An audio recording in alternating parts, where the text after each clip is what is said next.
Hey there everyone, I hope you're all having a splendid day out there. Kawaii50 here with another fake Grand Order video. You may have seen the top 7 5-star video that I posted up on the channel recently. Huge thanks to everyone who watched that. I super duper appreciate it. But in addition to 5 stars, we've also of course got to do a video about 4 stars. Now I did trim down the 4-star video a little bit. We're only going to be looking at 5 characters specifically, but these 5 are really something special this year, I've gotta say.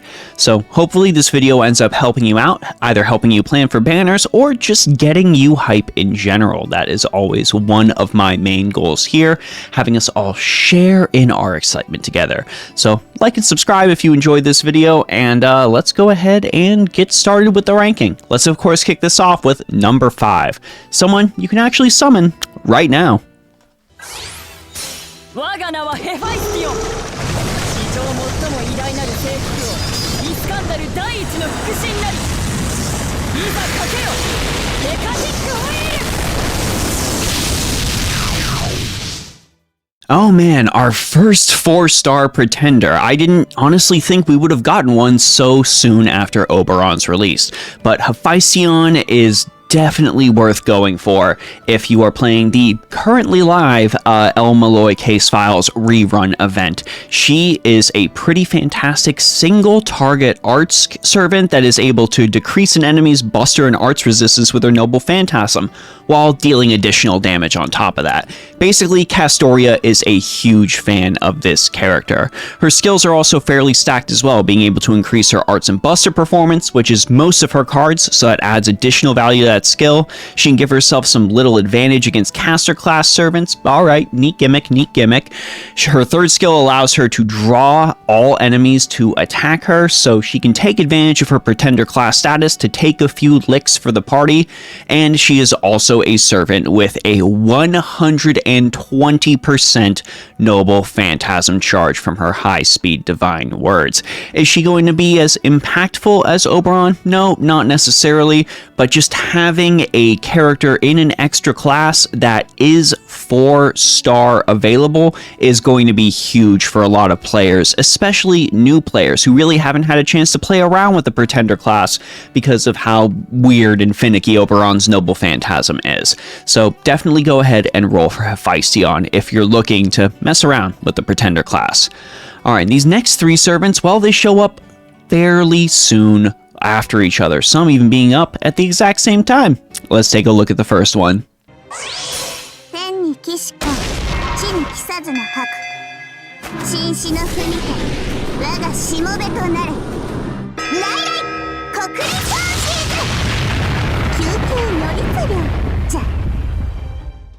So someone at Delightworks must really love Wu Shan, because honestly, not only is this incarnation of Wu impeccably designed when it comes to her actual visuals, but when it comes to her kit, it's pretty dang solid. Let's of course talk about her Noble Phantasm first. As a caster class servant, she can make all of her enemies undead, deal some damage to them, reduce their defense, and her Noble Phantasm damage goes up before her damage is dealt.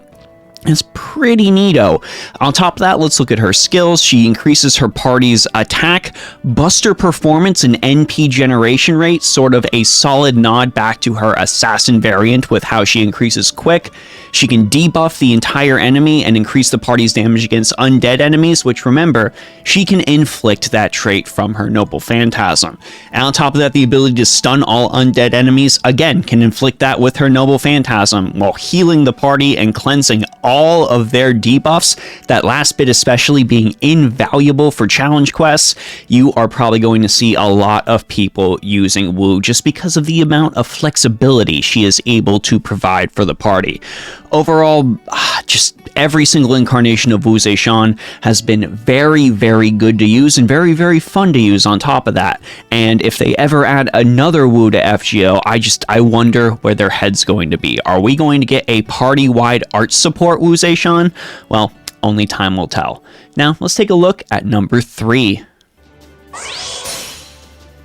これなるは少なびこのより借り受けし波の穂に乗り来たるさや舟常世と打ち潮を噛み結びいざ再び天地を開闢せん雨の鏡の船ヤッフー Now, a lot of people were understandably upset with Arisa's previous incarnation, mainly because, doing arts farming without being able to guarantee you would get overkill charge, that can be a little bit damaging, and I'm sure a lot of Aris fans were very, very upset.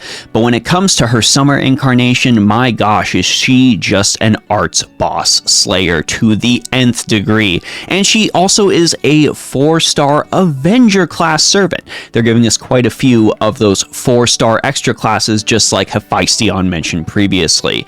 Aris has quite a few things that can help her in completely obliterating enemy servants. Of course, she is able to keep her Grim Reaper skill that increases her critical damage, death rate, and has her deal extra damage against servant class enemies specifically. She can also go ahead and draw enemy attention to herself, much in the style of Hephaestion as well, now that I come to think about it. And she is able to also manipulate the fact that she is an extra class and taking a little bit less damage to further help her party. And her first skill is just a solid arts performance boost that also grants evasion for 2 attacks, so she has a built-in ability to draw enemies' attacks toward her, as well as completely avoid them. Just make sure you go ahead and watch out for that sure hit.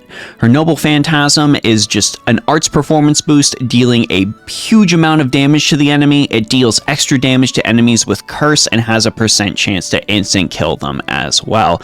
So even though this version of Aris is lawful balanced, you're not going to be able to run her on like a chaotic evil Ashia Doman team, whatever. If you wanted to go ahead and outfit her with Curse command codes, you're going to see a solid increase in damage from her, and she could be your main Curse damage dealer. Overall, a definite upgrade from her free previous version. But I mean, not all free servants are bad, right? Let's go ahead and reinforce that with number 2.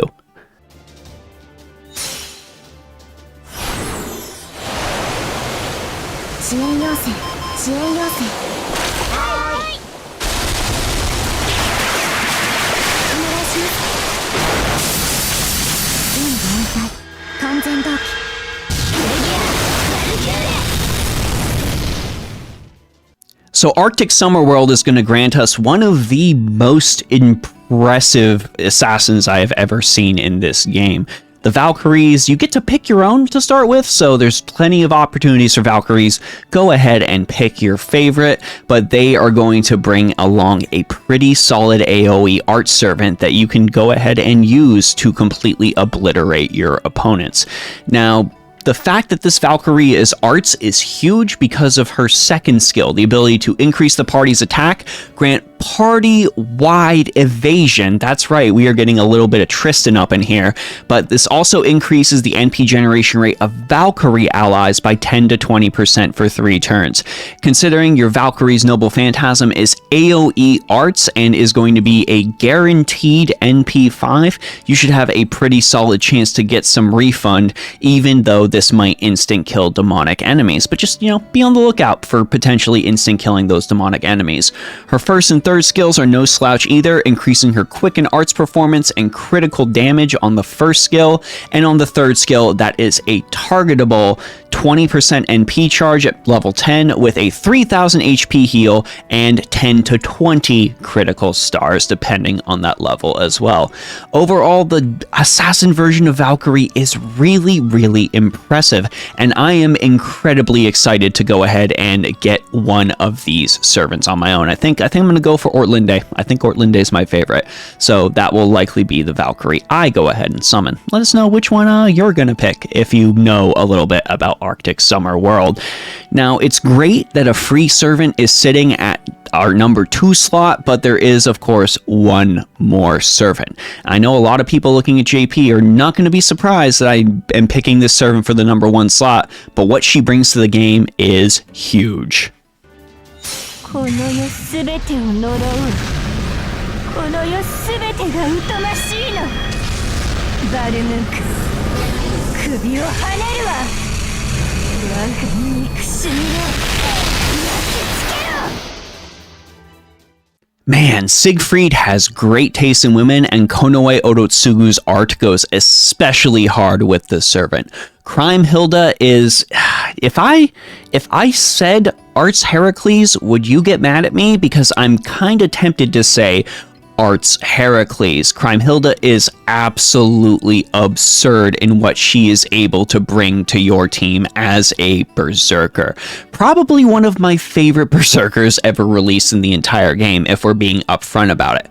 Her first skill can completely nuke an enemy's NP gauge, reduce their defense, and reduce their critical attack chance, which is ideal for any sort of boss slaying challenge quests. Her second skill increases her arts and buster performance, those cards which she is chock full of, and increases her own damage against chaotic alignment enemies as a solid bonus. And her third skill is a targetable taunt, comes with a 50% Noble Phantasm recharge to boot. That's right, we gave a 4-star Arts Berserker a 50% Noble Phantasm recharge. Crazy how that happens. And her ability to just redirect any sort of damage to an ally, well, that's going to be big considering Berserkers are absolutely made of the wettest, cheapest paper bag known to man. Her Noble Phantasm is ridiculous. She has the ability to remove an enemy's defensive buffs before she deals any damage. She, of course, deals extra damage against dragon enemies, making Siegfried proud, and she reduces the enemy's arts resistance for 3 turns following that. And since she's likely going to use her Noble Phantasm again the following turn, well, dragon enemies just don't stand a chance. Between her and Siegfried, I would be surprised if you had trouble with a dragon-type enemy ever again in this game. I cannot sing her praises enough. I cannot talk her up enough as a 4-star servant. I would say she is even more desirable than some of the 5 stars I mentioned in my previous video. Probably, I would say even up to the number 3, if I'm being honest here. Hilda is just great, and you should absolutely roll for her when she ends up coming to FGO NA. And that's all I got for you today. Those are my picks for the top 5 4-stars showing up in FGO this year. I know some people mentioned on the previous video that with them moving up the new Lost Belt, that this might have changed the order of all these characters, but I mean, they just said they were going to move that up. I'm not sure if it was delayed, so I wanted to keep all of my lists focused on servants that we know for sure are going to come out this year. So if you mentioned that on my 5-star video, know that I've taken it into account, and I am just trying to consider characters I know are coming out this year for sure. Maybe we'll get someone good. Maybe it'll change. Maybe the Lost Belt will be pushed back into the following year. I don't know. We'll just have to see what Lasengal is up to. Let me know your favorite 4-star servant down in the comments section below. Let me know who you're summoning for if you're excited for an event servant. And hopefully we all have even more fun this year on Fate Grand Order. Be sure to check out the Discord, Patreon, and Ko-fi down in the comments and description. Big thanks to everyone on all those platforms. And a huge thanks to all of you here on YouTube as well for your continued support. Anyways, gang, that's it for me, Kawaii50. I hope you all have a phenomenal day, and I'll see you all in the next one.